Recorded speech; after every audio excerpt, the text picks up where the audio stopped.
The morning mist clung to the valley like a shroud, hiding the secrets that lay within the dense forest. Marcus Holbrook stood at the edge of his makeshift camp, his weathered hands gripping a cup of bitter coffee as he watched the sun struggle through the canopy above. 15 years.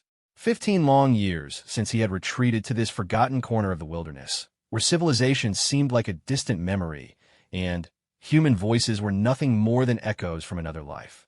His camp was a testament to solitude and survival. A sturdy lean-to built against a massive oak tree served as a shelter, its walls reinforced with salvaged metal sheets and tarps that had seen better days. Around the central fire pit, he had arranged logs as seating, though visitors were as rare as snow in summer. The perimeter of his domain was marked by an intricate system of snares and traps designed not for animals, but to keep people away. Wires stretched between trees at ankle height, covered pits lined with thorns, and carefully placed noisemakers that would alert him to any unwelcome intrusion. Marcus had earned his reputation as the madman of Miller's Ridge through years of deliberate isolation and the few unfortunate encounters with hikers who had stumbled too close to his territory. The local sheriff's department had given up trying to relocate him after multiple failed attempts, and the hiking trails had been quietly rerouted to avoid his area entirely. Parents in the nearby town of Cedar Falls would warn their children about the crazy hermit who lived in the woods, spinning tales that grew more elaborate with each telling. But Marcus wasn't mad, at least not in the way people thought.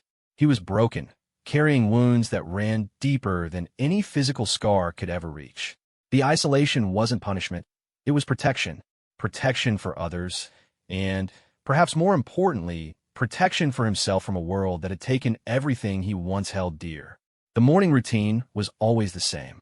Check the traps, tend the fire, prepare a simple meal from his dwindling supplies, and then lose himself in the endless tasks of maintenance that kept his sanctuary functional. Today, however, something felt different.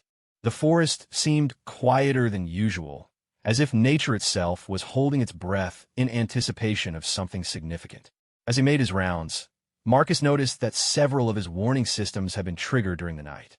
Broken twigs, disturbed leaves, and displaced stones told a story of someone or something moving through his territory. His jaw tightened as he followed the trail, expecting to find evidence of another curious hiker or perhaps a park ranger conducting an unauthorized survey of his land. The trail led him to the eastern edge of his camp, where the tree line opened into a small meadow dotted with wildflowers. It was here that he found the first real clue about his nocturnal visitor. Caught on a low branch was a piece of white fabric, delicate and expensive looking, not the kind of material worn by casual hikers or outdoor enthusiasts. He held it up to the light, noting the intricate lace pattern and the faint scent of perfume that still clung to the threads. Marcus felt a familiar knot form in his stomach. The last thing he needed was some wealthy tourist getting lost in his woods, probably followed by search parties and media attention. He had worked too hard to maintain his anonymity to have it shattered by someone's poor sense of direction. His first instinct was to pack up and move deeper into the wilderness, but 15 years of careful preparation couldn't be abandoned on a whim. Instead, he decided to strengthen his defenses. He spent the afternoon reinforcing his trap lines, adding new obstacles and warning systems that would deter even the most determined intruder. As the sun began its descent toward the horizon, he built up his central fire until the flames danced high into the darkening sky, creating an intimidating beacon that announced his presence to anyone foolish enough to venture close. The fire served multiple purposes beyond mere warmth and light.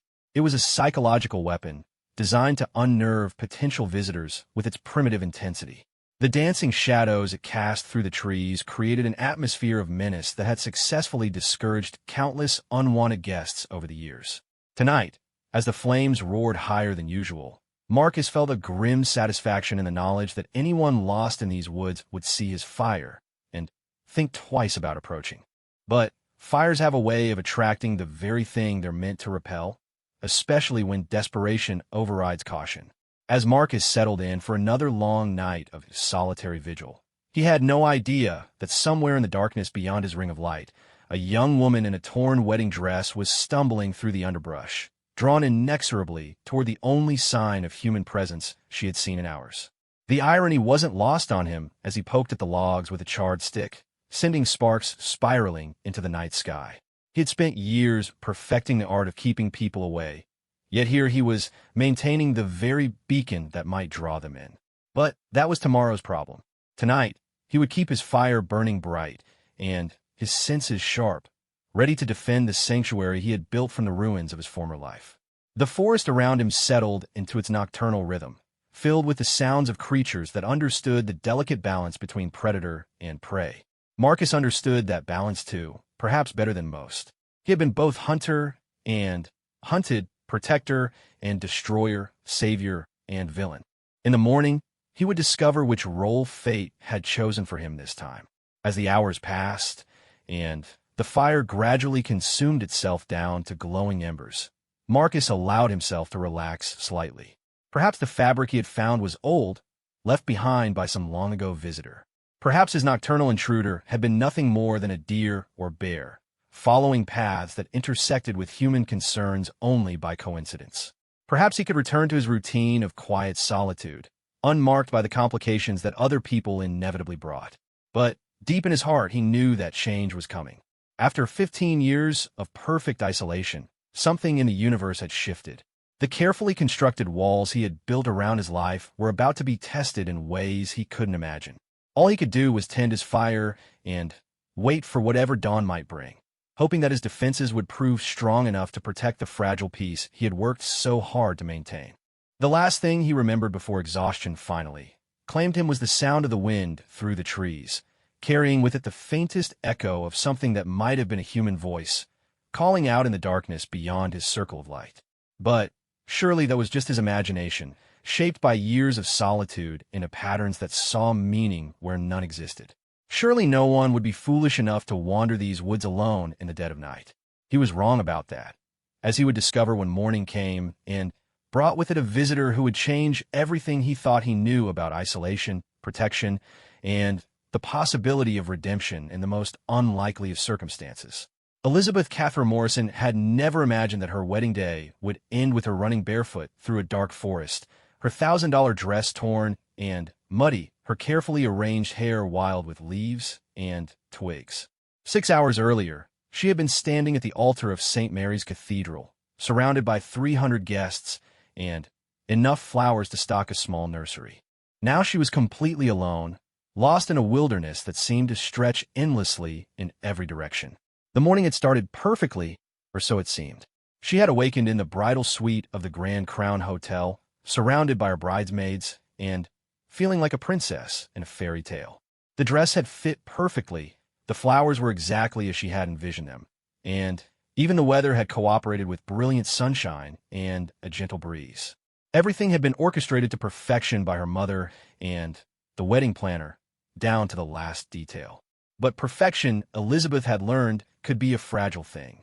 It all began to unravel during the ceremony itself, when she looked into the eyes of her groom, Jonathan Whitmore III, and saw something that made her blood run cold. There was no love there, no warmth, no recognition of her as anything more than another acquisition to be added to his collection. In that moment, standing before God and everyone she knew, she realized that she was about to make the biggest mistake of her life. The doubts that had been whispering in the back of her mind for months suddenly became a roaring chorus that drowned out the minister's words. Jonathan was everything her parents had wanted for her: successful, wealthy, from the right family, with the right connections. He was also controlling, dismissive, and had a temper that she had learned to navigate carefully over the past 2 years. She had convinced herself that love would grow in time, that security and stability were more important than passion and genuine affection. But standing there in her white dress, about to promise herself to a man who saw her as a trophy rather than a partner, Elizabeth felt something break inside her chest. The carefully constructed future that had been planned for her crumbled like a house of cards in a hurricane. She couldn't do it. She wouldn't do it. The moment came when a minister asked if anyone objected to the union. The sanctuary was silent, filled with the expectant faces of family and friends who had gathered to witness what they assumed would be a beautiful beginning. Elizabeth opened her mouth to speak, to voice her own objection, but the words stuck in her throat. The weight of expectation, the knowledge of how much money had been spent, the fear of disappointing everyone she loved, held her voice captive. Instead, she did something that would be talked about in Cedar Falls social circles for years to come. She ran. Without a word, without explanation, she gathered up her skirts and fled down the aisle, past the shocked faces of the congregation, past her parents' horrified expressions, past Jonathan's angry shouts demanding that she come back immediately. She didn't stop running until she reached her car, a small blue Honda that seemed wildly out of place next to the luxury vehicles in the church parking lot. Her hands shook as she fumbled with the keys, aware that at any moment someone would come after her, would try to drag her back, and force her to complete the ceremony. The engine turned over on the third try, and she pulled out of the parking lot with a spray of gravel, leaving behind everything she had ever known. Elizabeth had no destination in mind. She simply drove, letting instinct guide her away from the city and toward the mountains that rose like protective barriers on the horizon. The wedding dress made driving difficult, but she didn't dare stop to change. Every minute of distance between herself and that altar felt precious, like borrowed time that might be snatched away at any moment. The road she chose wound upward through increasingly dense forest, past scenic overlooks and hiking trail markers. She had been driving for nearly 2 hours when the first mechanical problem announced itself with a violent shuddering of the steering wheel. She pulled over to the side of the narrow mountain road and discovered that her front tire had blown out, probably damaged by the gravel she had sprayed during her dramatic exit from the church. Standing on the side of that lonely mountain road in her wedding dress, Elizabeth felt the full weight of her situation crash down upon her. She had no spare tire, no cell phone signal, and no plan beyond escaping the life that had been arranged for her. The sun was beginning to set, painting the sky in shades of orange and pink that would have been beautiful under other circumstances. It was then that she made another impulsive decision that would prove to be even more significant than fleeing her own wedding. Instead of staying with the car and hoping for rescue, she decided to walk. The forest looked peaceful and inviting in the golden light of evening, and she reasoned that she could find a main road or maybe even a ranger station if she just kept moving. What she hadn't counted on was how quickly the mountain wilderness could swallow a person whole. The game trail she had chosen to follow branched and rebranched until she lost all sense of direction. As darkness fell, the temperature dropped significantly, and her bare feet began to suffer from the rough terrain. The wedding dress that had seemed so beautiful that morning became a liability, catching on branches and limiting her mobility. Hours passed in a blur of fear and exhaustion. Elizabeth stumbled through the darkness, guided only by starlight and desperate hope that she would eventually find her way back to civilization. Every sound made her jump. Every shadow seemed to hide potential danger. She had grown up in the city and had no experience with true wilderness survival. The cold was seeping into her bones, and she was beginning to understand that she might not survive the night. It was then that she saw it, a warm glow through the trees that could only mean one thing: fire. Somewhere ahead of her, someone had built a fire, which meant shelter, warmth, and hopefully help. She didn't stop to consider who might be camping in such a remote location, or why they would choose to maintain such a large fire. All she could think about was the promise of rescue from a situation that had grown increasingly desperate with each passing hour.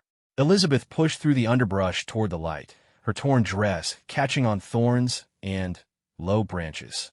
She could smell wood smoke now, and the flickering glow was getting brighter. Just as she was beginning to believe that her ordeal might finally be over, her foot caught on something metallic hidden in the leaves. She fell hard, crying out in pain and surprise as her ankle twisted beneath her. The sound echoed through the forest, followed by an ominous silence that made her skin crawl. She had triggered something, some kind of trap or warning system, and now the very person she had been hoping would help her knew exactly where she was. As she struggled to her feet, favoring her injured ankle, Elizabeth realized that she might have escaped one dangerous situation only to stumble directly into another.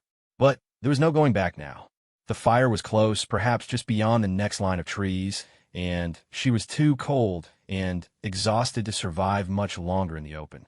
Whatever waited for her in that circle of light, it had to be better than slowly freezing to death alone in the wilderness. She took a deep breath, gathered what remained of her courage, and continued toward the flames that promised either salvation or something far worse. Behind her, the forest seemed to close ranks, as if nature itself was ensuring that there would be no retreat from whatever fate awaited her in the hermit's domain. The girl who had fled her wedding in search of freedom was about to discover that sometimes escape came with a price that couldn't be measured in money or social standing, but in trust, courage, and the willingness to face the unknown with an open heart. Marcus jolted awake to the sound of his perimeter alarm, a simple but effective system of tin cans and fishing line that he had perfected over the years. Someone had definitely triggered the outer defenses, and they were moving closer to his camp.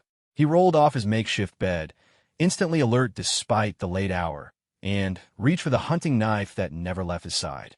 15 years of solitary living had honed his instincts to a razor's edge, and every sense told him that this intrusion was different from the occasional wandering deer or curious bear. The fire had burned down to glowing embers, providing just enough light to see the immediate area around his shelter. Marcus crept toward the sound, moving with the silent grace of someone who had learned to become invisible in his own domain. As he approached the perimeter, he heard something that made him freeze in his tracks. The unmistakable sound of human pain, a sharp cry followed by labored breathing. Through the trees, he caught his first glimpse of his unexpected visitor, and the sight stopped him cold. A young woman in what appeared to be a wedding dress was struggling to stand, favoring one leg as she limped toward his fire. Her dress was torn and dirty, her hair disheveled, and even from a distance he could see that she was shivering from cold and exhaustion.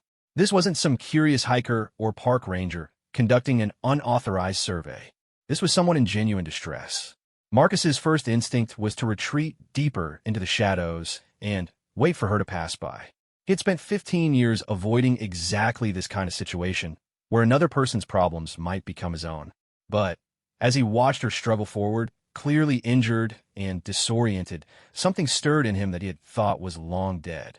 Against his better judgment, against every survival instinct he had developed, he found himself stepping into the circle of firelight. "Stop right there," he called out, his voice rough from years of disuse. "Don't come any closer."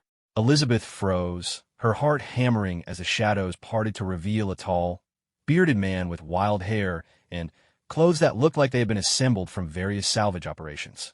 He held a large knife casually at his side, but his posture suggested he knew exactly how to use it. This was clearly the hermit she had heard whispered stories about in town, the madman of Miller's Ridge who was supposed to be dangerous and unstable. "Please," she managed to say, her voice barely above a whisper. "I'm lost. I need help." Marcus studied her carefully, taking in every detail. The wedding dress was expensive, probably custom-made, suggesting she came from money. The shoes that should have accompanied such a dress were nowhere to be seen, and her feet were cut and bleeding from walking barefoot through the forest. Her face was streaked with tears and dirt, and she was clearly on the edge of complete exhaustion. "You shouldn't be here," he said, though his voice had lost some of its initial harshness. "These woods are dangerous. People get lost and never come out." "I know," Elizabeth replied, taking a tentative step closer. "Everyone in town talks about the crazy man who lives in the forest. They say he's violent and unpredictable." She paused, meeting his eyes directly. "But right now, you're the only person who can help me, crazy or not." The honesty of her response caught Marcus off guard. Most people who accidentally encountered him either ran in terror or tried to placate him with nervous chatter. This young woman was acknowledging exactly who he was supposed to be while still asking for his assistance. There was a kind of desperate courage in that approach that he found both admirable and deeply troubling. "What happened to you?" he asked, lowering the knife slightly. "Why are you out here in the middle of the night wearing a wedding dress?" Elizabeth laughed, but there was no humor in the sound. "I ran away from my own wedding, left my groom at the altar, drove into the mountains, had a flat tire, and decided to walk for help. Brilliant plan, right? Now I'm lost, hurt, and probably going to die of exposure before morning." Marcus found himself studying her face more carefully.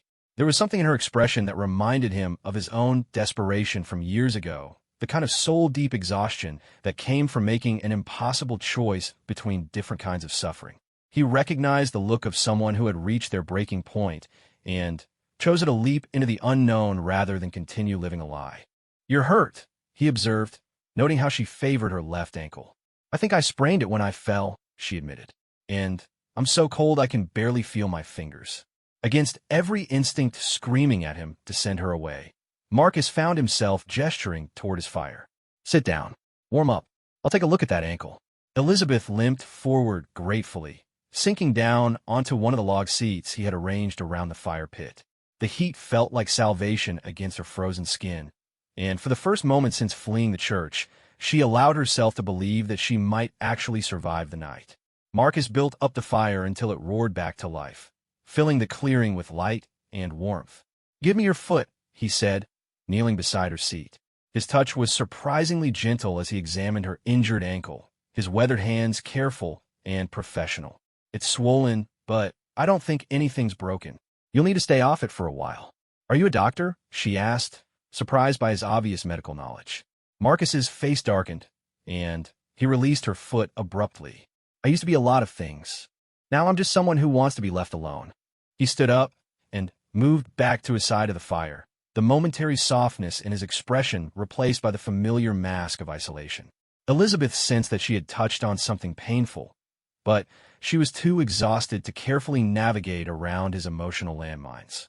I'm Elizabeth, she said simply, and I know you probably want me to leave as soon as possible, but I don't think I can walk much further tonight. Marcus, he replied after a long pause. And you're right. You're not going anywhere until that ankle heals and you get some proper gear. These mountains will kill you if you're not careful. They sat in silence for a while, each lost in their own thoughts as the fire crackled between them.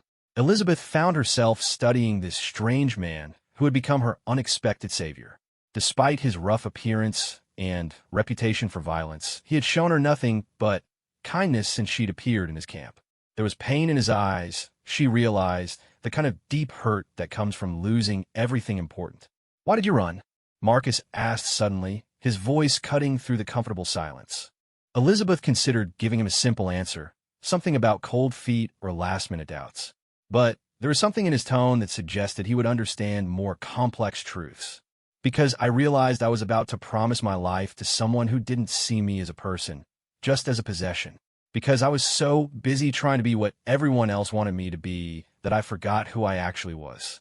Marcus nodded slowly, his eyes reflecting the dancing flames. Sometimes running away is the only honest choice left, he said quietly, even when it means giving up everything you thought you wanted. In that moment, Elizabeth understood that she wasn't the only one in this clearing who had fled from one life in search of something better. The hermit of Miller's Ridge hadn't always been alone in these woods. Once, he had been someone else entirely, someone who had faced his own impossible choice and chosen isolation over compromise. What did you run from? She asked softly. Marcus was quiet for so long that she thought he wouldn't answer. When he finally spoke, his voice was barely audible above the crackling fire. Everything. Everyone. A life that became impossible to live after I made one terrible mistake. Elizabeth wanted to ask more, to understand what could drive someone to such complete isolation, but she could see that the conversation had already cost him more than he was comfortable giving. Instead, she simply nodded and settled back against the log behind her, grateful for the warmth and the unexpected kindness of a man the world had written off as dangerous. Neither of them realized it yet, but in that moment of shared honesty beside the fire, something fundamental had shifted. The hermit's perfect isolation had been broken, and the runaway bride had found something she hadn't known she was looking for. Tomorrow would bring new challenges and difficult decisions, but tonight, for the first time in years, neither of them was completely alone with their pain. Dawn broke slowly through the canopy above, filtering golden light into the clearing where Marcus had spent the most unusual night of his 15 years in isolation. Elizabeth had fallen asleep sometime around 3 in the morning, curled up on a makeshift bed he had assembled from pine boughs and an old sleeping bag. He had spent the remaining hours until sunrise sitting vigil beside the fire, watching over this unexpected guest and wrestling with emotions he thought he had successfully buried. As the morning light grew stronger, Marcus found himself really looking at Elizabeth for the first time. The dramatic circumstances of her arrival, the darkness, and his own shock at having another person in his camp had prevented him from seeing her clearly. Now, in the gentle light of dawn, he could see past the torn wedding dress and disheveled appearance to the person underneath. She was younger than he had initially thought, probably in her mid-20s, with auburn hair that caught the sunlight like spun copper. Even exhausted and wearing yesterday's makeup, there was an undeniable strength in her features, a determination that had carried her through her ordeal in the wilderness. But it was her hands that told the real story. They were soft and well cared for, the hands of someone who had never known real hardship, yet they bore fresh cuts and scrapes from her journey through the forest.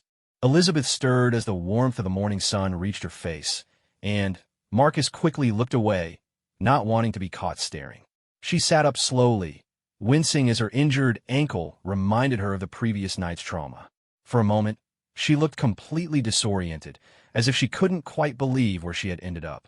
"Good morning," Marcus said quietly, poking at the fire with a charred stick. "How's the ankle?" Elizabeth tested it carefully, rotating her foot and applying gentle pressure. "Better, I think. Still sore, but the swelling has gone down."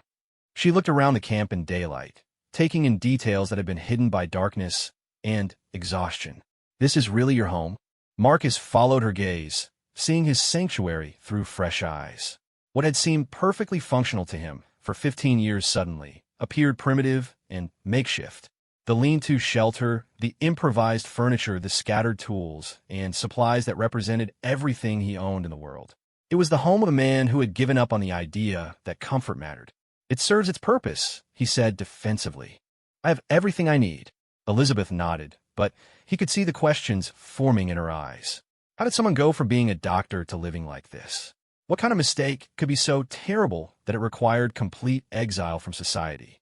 She was too polite to ask directly, but her curiosity was obvious. "Are you hungry?" Marcus asked, changing the subject. "I don't have much, but I can make some coffee and heat up some canned food." "That sounds wonderful," Elizabeth replied, and he could hear the genuine gratitude in her voice. "I haven't eaten since yesterday morning, and even then, I was too nervous to manage more than a few bites." As Marcus prepared their simple breakfast, Elizabeth took the opportunity to explore the camp more thoroughly. She discovered the intricate network of traps and alarms he had constructed around the perimeter, impressed despite herself by the ingenuity of the systems. Every piece of equipment served multiple purposes, and nothing was wasted. It was the work of someone with both technical knowledge and years of practical experience. "You're an engineer," she said suddenly, returning to the fire with her observation. Marcus looked up from the camp stove, where he was heating a can of beans. "Was. A long time ago. Before I became a doctor. Before I became this." He gestured vaguely at himself and his surroundings. "And now you're a survival expert by necessity," Elizabeth continued. "All of this," she waved her hand at the camp, "it's brilliant. Functional, efficient, completely self-sufficient. You've created something remarkable here." Marcus felt an unfamiliar warmth at her words, a pride he hadn't experienced in years. No one had complimented his work since he had left civilization behind. The few people who had encountered his camp had seen only the primitive living conditions, not the careful thought and planning that had gone into every detail. "It's just practical," he said, but Elizabeth could hear the pleasure in his voice. They ate breakfast in comfortable silence, each lost in their own thoughts. Elizabeth found herself wondering what Marcus had been like before whatever tragedy had driven him into exile. The glimpses of education and sophistication that showed through his rough exterior suggested a complex history that went far beyond the simple story of a hermit who had always lived in the woods. "I should probably try to get back to civilization today," Elizabeth said finally, though she made no move to stand up. "People will be looking for me. My parents, the police, probably Jonathan, and his family too." Marcus nodded, though something inside him recoiled at the thought of her leaving. For the first time in 15 years, he had shared his space with another person, and instead of feeling invaded or threatened, he felt something approaching contentment. The easy conversation, the simple pleasure of preparing food for someone else, even the novelty of seeing his camp through fresh eyes had awakened feelings he thought were permanently dormant. "The nearest road is about 10 miles north of here," he said. "But with your ankle, it would take most of the day to reach it. And you need proper shoes, water, maybe some food for the journey." Elizabeth looked down at her bare feet, then at the remnants of her wedding dress. "I'm not exactly equipped for a mountain hike, am I? I have some extra clothes that might fit you," Marcus offered. "Boots too, though they'll probably be too big. And I can give you supplies for the trip." The offer was generous, and Elizabeth knew she should accept it gratefully. But as she contemplated leaving this peaceful clearing and returning to face the chaos she had left behind, she felt a deep reluctance that surprised her. Here, in this simple camp with this complicated man, she had found something she hadn't expected, a sense of belonging that had been missing from her carefully orchestrated life. "What if I don't want to go back?" she asked quietly. Marcus looked up sharply. "What do you mean?" What if I'm not ready to face all of that? The explanations, the disappointment, the pressure to fix everything and pretend that nothing happened. Elizabeth's voice grew stronger as she spoke. "What if I want to stay here for a while and figure out who I really am without all the noise and expectations?" "You can't stay here," Marcus said immediately, but there was no conviction in his voice. "This isn't a place for someone like you. It's rough, primitive, dangerous. You have a life waiting for you out there." "Doi," Elizabeth challenged. "What kind of life? Going back to a man who sees me as property? Apologizing to everyone for having the audacity to want something different? Pretending that I'm grateful for a future that terrifies me?" Marcus stared at her, seeing his own desperate flight reflected in her words. He remembered the crushing weight of a life that had become impossible to continue, the suffocating pressure of other people's expectations, the moment when running away had seemed like the only option left. "You don't know what you're asking," he said softly. "Living out here, cutting yourself off from everything and everyone you've ever known, it changes you. It makes you hard, suspicious, afraid of human contact. It's not freedom, Elizabeth. It's just another kind of prison." Elizabeth studied his face, seeing the pain that his isolation had cost him.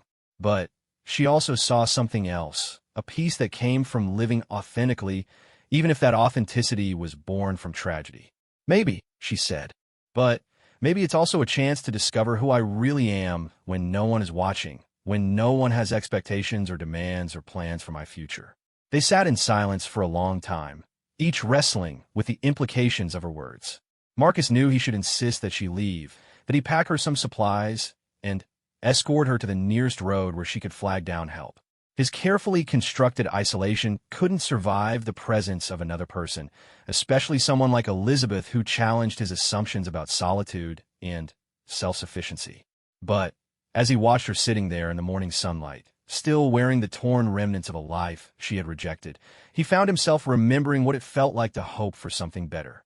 For 15 years, he had focused only on survival, on maintaining the barriers that kept the world at bay. He had forgotten what it felt like to want something more than mere existence. "If you stayed," he said carefully, "it would only be temporary, until you figure out what you really want to do with your life. This place, this way of living, it's not sustainable for most people." Elizabeth smiled, the first genuine smile he had seen from her since she stumbled into his camp. "Temporary sounds perfect," she said. "I've spent my whole life making permanent decisions based on what other people wanted. Maybe it's time I learned to make temporary ones based on what I want." Marcus nodded slowly, already beginning to calculate what changes would be necessary to accommodate a second person in his carefully ordered existence. It would be complicated, challenging, and probably disastrous in ways he couldn't yet imagine. But as he looked at Elizabeth's hopeful face, he realized that for the first time in 15 years, he was looking forward to something instead of simply enduring it. 3 months had passed since Elizabeth Morrison had stumbled into Marcus Holbrook's carefully guarded world, and the transformation was remarkable. What had begun as a temporary arrangement born of desperation had evolved into something neither of them had expected, a genuine partnership built on mutual respect and shared purpose. The camp itself bore little resemblance to the sparse hermit's shelter that Elizabeth had first encountered. Working together, they had expanded the living space, improved the water collection system, and created a more sustainable way of life that accommodated two people without sacrificing the self-sufficiency that Marcus had worked so hard to achieve. Elizabeth had proven to be a quick learner and an innovative problem solver, bringing fresh perspectives to challenges that Marcus had simply accepted as unsolvable. But the most significant changes weren't visible in the improved camp or the expanded gardens they had planted together. The changes were in the people themselves. Marcus had slowly emerged from the protective shell of isolation that had defined him for 15 years, rediscovering aspects of his personality that had been dormant for so long he had forgotten they existed. He laughed now, something that had seemed impossible just a few months earlier. He shared stories of his past, gradually revealing the tragedy that had driven him into exile. Elizabeth had learned that Marcus had been both an engineer and a doctor, working in emergency medicine in Chicago, when a single moment of miscalculation had cost a patient their life. The patient had been a child, and despite the fact that the death was ruled unavoidable given the circumstances, Marcus had been unable to forgive himself. The guilt had consumed him, destroying his marriage, his career, and eventually driving him to abandon civilization altogether in search of some kind of peace. For Elizabeth, the months in the wilderness had been a revelation. Stripped of the expectations and pressures that had defined her entire life, she had discovered strengths she never knew she possessed. She could start a fire from scratch, purify water, identify edible plants, and navigate by the stars. More importantly, she had learned to trust her own judgment, to make decisions based on her own values rather than the desires of others. The outside world hadn't forgotten about either of them, of course. Search parties had combed the mountains for weeks after Elizabeth's disappearance, and Marcus had been forced to relocate their camp twice to avoid detection. But as time passed and the searches wound down, they had found a measure of safety in their remote corner of the wilderness. Elizabeth had used Marcus's old radio to send a single message to her parents, assuring them that she was alive and safe but not ready to return. The response had been predictably emotional, with threats, pleas, and promises filling the airwaves for days. But Elizabeth had remained firm in her decision to stay hidden until she was ready to face the world on her own terms. The transformation in their relationship had been gradual but profound. What had begun as a simple arrangement between strangers had deepened into something that neither dared to name, but both recognized as precious. They had learned to work together seamlessly, anticipating each other's needs, and supporting each other through the inevitable challenges of wilderness living. On the morning that would prove to be the turning point in their unconventional relationship, Elizabeth was working in their expanded vegetable garden when she heard the sound of an approaching helicopter. The rhythmic thump of rotors echoed off the valley walls, growing closer with each passing second. Both she and Marcus froze, knowing that their carefully hidden sanctuary had somehow been discovered. The cache, Marcus said tersely, referring to the emergency supplies and backup plans they had prepared for exactly this situation. We could be packed and gone in 10 minutes. But Elizabeth didn't move toward their evacuation supplies. Instead, she stood up slowly, brushing dirt from her hands as she watched the helicopter circle overhead. "I'm tired of running," she said quietly. "I'm tired of hiding from a life. I'm finally ready to live." Marcus felt his heart clench with a mixture of panic and pride. Over the months, he had watched Elizabeth transform from a frightened runaway into a confident, capable woman who knew her own mind. But the thought of losing her to the world they had both rejected filled him with a desperation he hadn't felt since his early days of exile. "They'll take you back," he said. "Your family, Jonathan, everyone who thinks they know what's best for you. Are you ready to fight all of that?" Elizabeth turned to face him, and Marcus was struck by the certainty he saw in her eyes. "I'm ready to fight for what I want," she said. "The question is, are you?" The helicopter was landing now, stirring up a whirlwind of dust and debris as it settled into the clearing. Through the cockpit windows, they could see uniformed figures preparing to disembark. The moment of decision had arrived, and there would be no more time for careful consideration or gradual change. "What are you asking me?" Marcus said, though he already knew the answer. "I'm asking if you're ready to stop punishing yourself for something that happened 15 years ago," Elizabeth replied. "I'm asking if you're ready to rejoin the world with someone who sees exactly who you are and loves you for it." The words hung in the air between them like a bridge across an impossible chasm. Marcus had spent 15 years believing that he deserved nothing but isolation and self-imposed exile. The idea that someone could love him despite knowing his failures, despite understanding the guilt that had driven him into hiding, seemed impossible. But as he looked at Elizabeth, standing there in her simple work clothes with dirt under her fingernails and confidence radiating from every pore, he realized that impossible things had been happening in this clearing for months. A runaway bride and a hermit had built something beautiful together in the wilderness. They had healed each other's wounds and discovered strengths they never knew they possessed. "I love you too," he said simply, and The words felt like stepping out of a cave into sunlight after years of darkness. The helicopter's engines wound down, and they could hear voices approaching through the trees. Elizabeth reached out and took Marcus's hand, intertwining their fingers in a gesture that spoke of partnership and determination. Whatever came next, they would face it together. Dr. Marcus Holbrook? The voice belonged to a park ranger who emerged from the tree line with two other officials. Miss Elizabeth Morrison? I'm Ranger Davidson. Your families have been looking for you for quite some time. Elizabeth stepped forward, still holding Marcus's hand. We're ready to talk, she said. But we want you to understand that we're here by choice, and any decisions about our future will be made by us together. Over the following hours, as they sat around the fire that had brought them together and told their story to a series of increasingly bewildered officials, Marcus and Elizabeth discovered that the world they had left behind wasn't as inflexible as they had feared.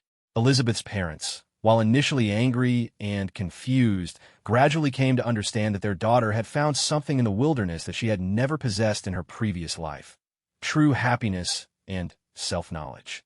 The medical board that had been investigating Marcus's case 15 years earlier had long since closed their files, and there was considerable interest in his survival skills and wilderness knowledge. Several organizations offered him positions that would allow him to use his unique combination of medical training and outdoor expertise to help others. As for Jonathan and the life Elizabeth had fled, those connections proved easier to sever than anyone had expected. Faced with the reality that his bride had chosen exile over marriage to him, Jonathan had quickly moved on to other prospects, leaving Elizabeth free to pursue her own path. 6 months later, Elizabeth and Marcus were married in a simple ceremony in the mountains, surrounded by the few people who had come to understand and appreciate their unconventional love story.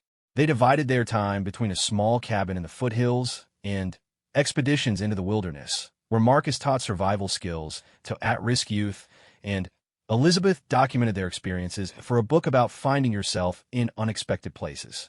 The hermit's domain still existed, maintained as a retreat where they could return whenever the pressures of civilization became too overwhelming. But it was no longer a place of exile and isolation. It had become a symbol of transformation, a reminder that sometimes the most beautiful connections emerge from the most unlikely circumstances. Standing together at their wedding altar, surrounded by pine trees and wildflowers, Elizabeth and Marcus knew that they had found something that couldn't be planned or arranged by well-meaning families or wedding planners. They had found each other in the wilderness, two lost souls who had helped each other discover that home wasn't a place, but a feeling, not a destination, but a choice made new each day to love and be loved exactly as they were.